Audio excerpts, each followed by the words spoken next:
Here are the most insane prison breaks in history. Number 1. The guy who mailed himself to freedom. It's 1965, and a man named Alfred Hinds is sitting in a British maximum security prison, staring at the walls of his cell. He's been convicted of robbery and sentenced to 12 years, but there's one problem: Alfred swears he's innocent. The courts didn't believe him, his appeals failed, and now he's trapped in Nottingham prison with no legal options left. Most people would accept their fate, maybe write some angry letters, serve their time quietly. But Alfred Hinds is not most people. He's a locksmith by trade. And he's about to prove that every lock has a weakness, even the ones designed to keep him caged.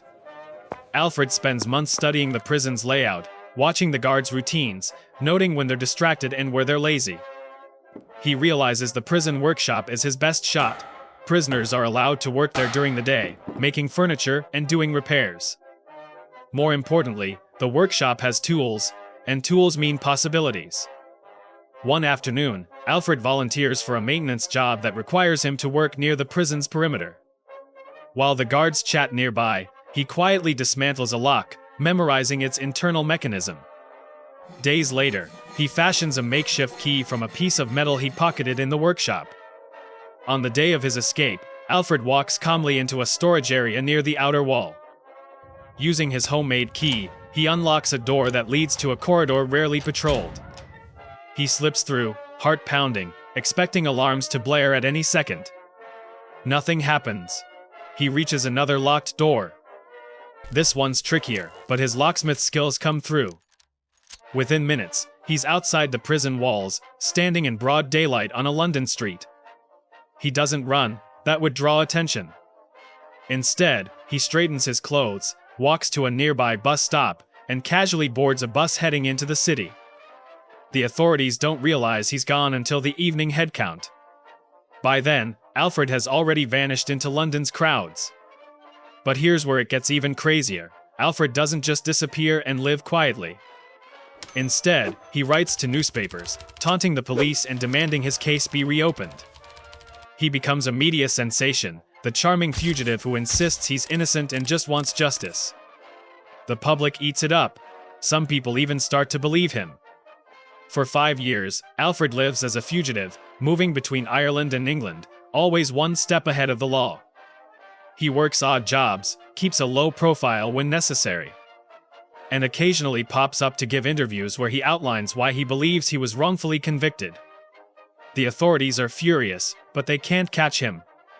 Eventually, in 1956, they do. He's arrested in Ireland and extradited back to England. You'd think that would be the end of the story, but Alfred Hinds has other plans. Back in prison, Alfred doesn't waste time feeling sorry for himself. He immediately begins planning his next escape. This time, he's locked up in Chelmsford Prison, which has tighter security after his first breakout made headlines. But Alfred notices something interesting. Prisoners are occasionally allowed to visit the law courts in London for appeal hearings. It's heavily guarded, sure, but it's also outside the prison walls. Opportunity. During one of these court visits, Alfred asks to use the bathroom. The guard hesitates but eventually agrees, standing just outside the door. Inside, Alfred discovers a window that's been painted shut but isn't barred. He forces it open, squeezes through, and drops into a narrow alley behind the courthouse. By the time the guard realizes something's wrong, Alfred is already sprinting through London's backstreets. He's done it again. This second escape makes him a legend. Newspapers run wild with the story, and Alfred becomes a folk hero to some, a working-class guy outsmarting the system twice. The police launch a massive manhunt, but Alfred has learned from his first escape. He's more careful this time, more calculated. He eventually flees to Ireland again, where he lives under an assumed name, working as a builder and keeping his head down. But the law catches up with him once more in 1958. He's arrested, brought back to England, and thrown into yet another maximum security prison. By now, the authorities are taking no chances. They place him in a high-security wing with constant surveillance. Surely, they think, he can't escape a third time. Alfred looks around his new cell, studies the locks, watches the guards. He's already planning. Years pass, and Alfred's legal battles continue. He represents himself in court, arguing passionately that he was wrongfully convicted. Some judges are impressed by his legal knowledge, others think he's delusional. But Alfred never gives up. He files appeal after appeal, writes letters to politicians, and refuses to accept his imprisonment. In 1960, something unexpected happens. A review of his original case finds inconsistencies in the evidence used to convict him. It's not enough to overturn the conviction, but it raises questions. Alfred seizes on this, using it to fuel his public campaign. He's no longer just an escaped prisoner, he's a symbol of potential injustice. A man fighting against a system that might have wronged him. Public opinion starts to shift. Some people wonder, what if he really is innocent? What if his escapes weren't just criminal acts but desperate attempts by a man who had no other way to prove his innocence? In 1965, after serving most of his sentence, Alfred is finally released. He walks out of prison a free man, though the conviction still stands. He immediately launches a civil lawsuit against the police, claiming wrongful imprisonment. The case drags on for years, but Alfred never stops fighting. He writes a book about his experiences, gives lectures, and continues to maintain his innocence until his death in 1991. Looking back, Alfred Hinds' story raises uncomfortable questions about justice, desperation, and what happens when someone believes the system has failed them. Whether he was truly innocent or simply an incredibly determined criminal remains debated to this day. But one thing's certain, his escapes were masterpieces of planning, nerve, and sheer audacity. Now, Alfred's story shows what one determined locksmith could do with preparation and patience. But what happens when someone has virtually no resources, no tools, and no obvious way out, yet still manages to break free from one of the most secure prisons ever built?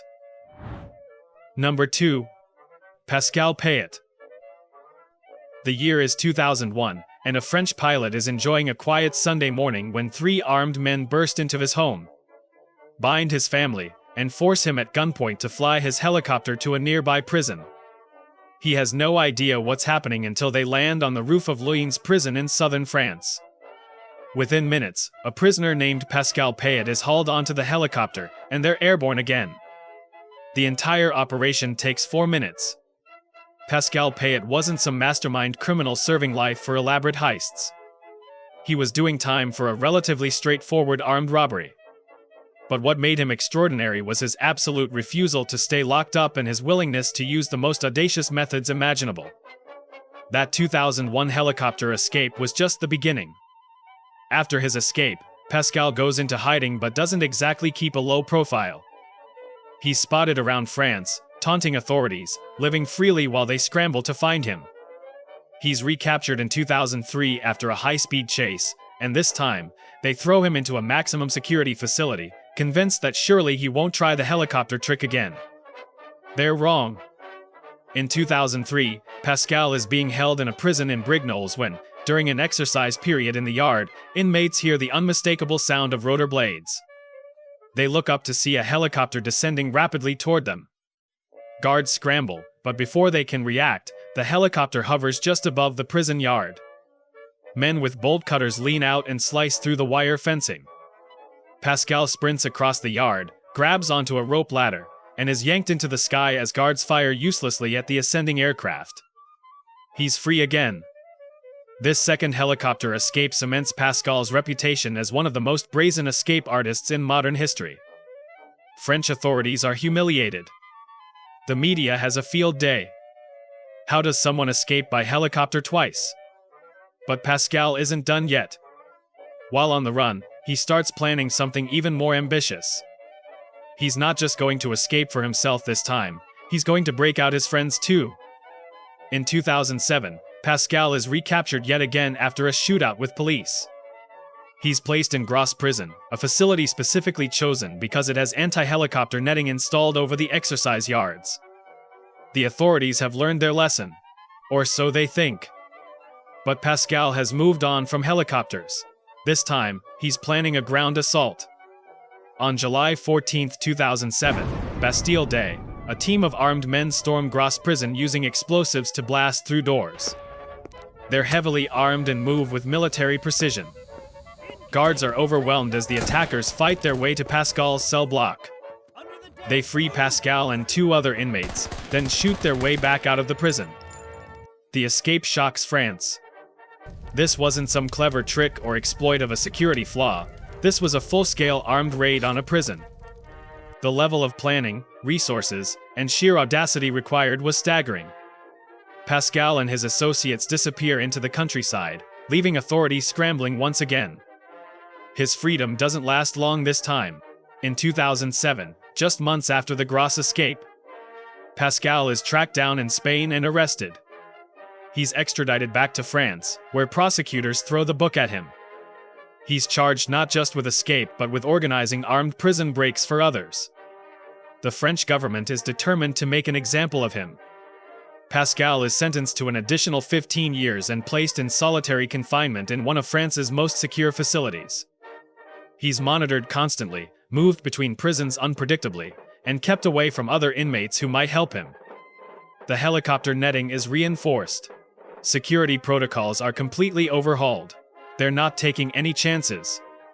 For years, Pascal sits in isolation, cut off from the outside world. But even from solitary confinement, his legend grows. He becomes a folk hero to some. A symbol of rebellion against authority, a man who refused to accept his imprisonment no matter what. Others see him as a dangerous criminal who exploited security weaknesses and endangered lives. In 2011, Pascal makes headlines again, but this time it's different. He publicly announces he's done escaping. He claims he's accepted his fate and wants to serve his time peacefully. Some believe him, others think it's another trick. But years pass, and Pascal remains locked up. No helicopters appear. No armed teams storm his prison. He begins writing letters to the media, expressing regret for endangering the helicopter pilots he forced to participate in his escapes. He talks about the toll his actions took on prison staff and their families. Whether this remorse is genuine or strategic is unclear, but Pascal seems to have finally accepted that his escape days are over. By 2018, Pascal has served over a decade in high-security conditions. His health deteriorates, and his legal team argues that continued solitary confinement is inhumane.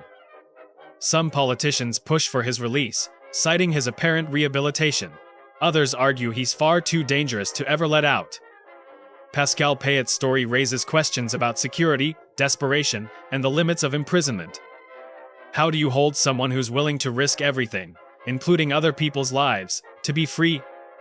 His escapes exposed massive flaws in prison security that forced changes across France's entire correctional system. Unlike Alfred Hinds, who claimed innocence and escaped to prove it, Pascal never pretended he wasn't guilty. He just refused to stay locked up. His methods were spectacular, dangerous, and undeniably effective, at least for a while. But eventually, even the most audacious escape artist runs out of luck. The question is, what drives someone to keep trying when the odds are so impossibly stacked against them? Number 4. Juliette Bravo Alpha. It's the late 1800s, and in a remote British prison, a man sits alone in his cell, staring at the wall. His name is John Patrick Hannon, and he's serving time for burglary. Not exactly the crime of the century. But what makes John unique is what happens next. During his sentence, he becomes obsessed with the idea of freedom, not just his own, but a theoretical kind. He starts studying the prison itself like an engineer examining a broken machine. Guard rotations, wall construction, lock mechanisms. He's not planning an escape. He's just thinking about how one might work if someone were crazy enough to try it. This mental exercise becomes something else entirely when John is transferred to a new facility with laughably outdated security. The prison was built decades earlier when inmates were assumed to be too terrified of authority to even consider running. John sees opportunities everywhere. Weak points in the schedule, blind spots in the yard, tools left unattended in the workshop. He doesn't act immediately. Instead, he waits and watches, letting his plan develop naturally over months. When he finally makes his move, it's so simple it barely qualifies as a plan. During a work detail, he just walks away. No elaborate ruse. No disguise. He steps behind a building, climbs a fence, and disappears into the countryside before anyone notices he's gone. The escape itself isn't particularly impressive. What happens next is, John stays free for 3 years. Not by fleeing to another country or assuming a false identity, but by blending into working-class London and keeping his head down. He gets a job, rents a room, lives quietly. The police eventually catch him through sheer bad luck. Someone from his past recognizes him on the street. He's sent back to prison, and you'd think that would be the end of it. But John isn't done. 6 months later, he escapes again using almost the exact same method. Walk away during work detail. Climb fence. Banish. This time he stays free for 4 years. The pattern repeats itself throughout his life.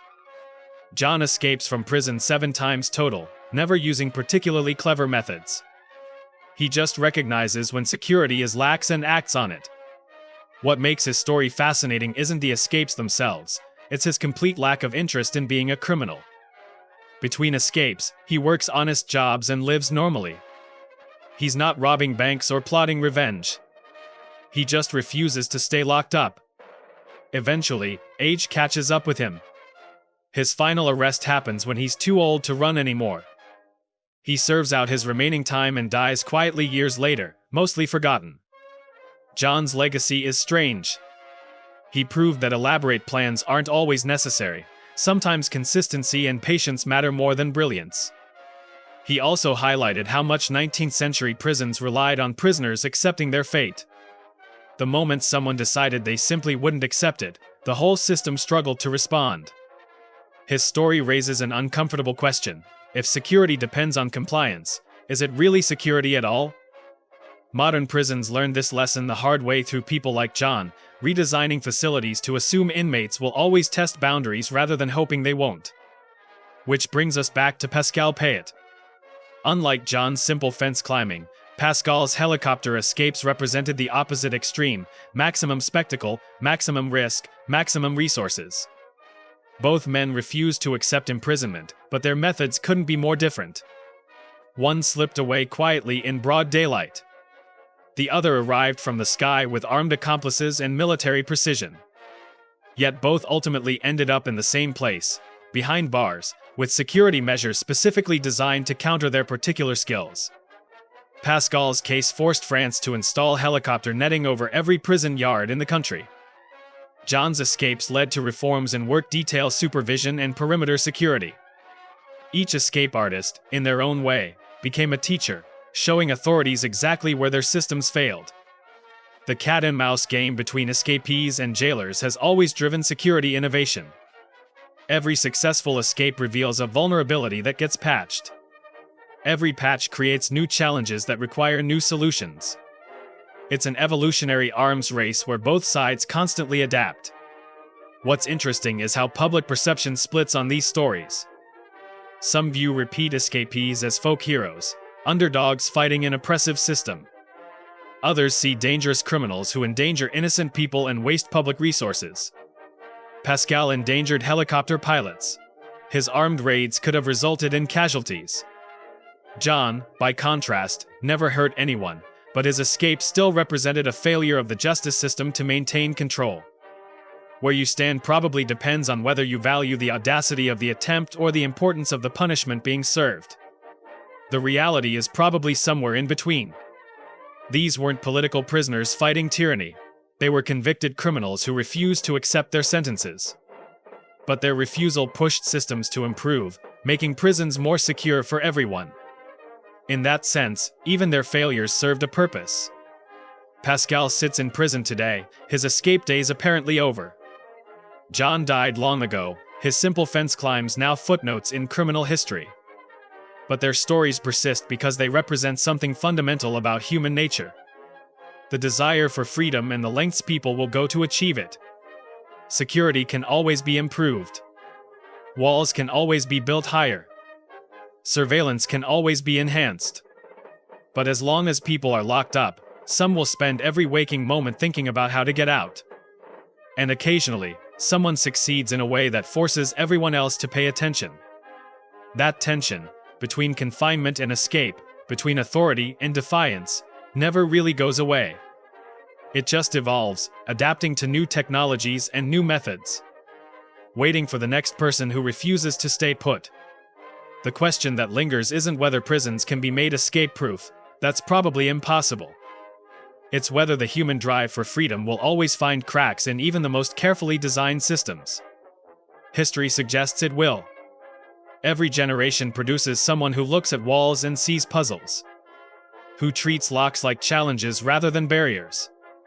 And each time they succeed, the system adapts, becomes harder, more sophisticated. Until the next person figures out what everyone else missed. That cycle never stops. It just gets more creative,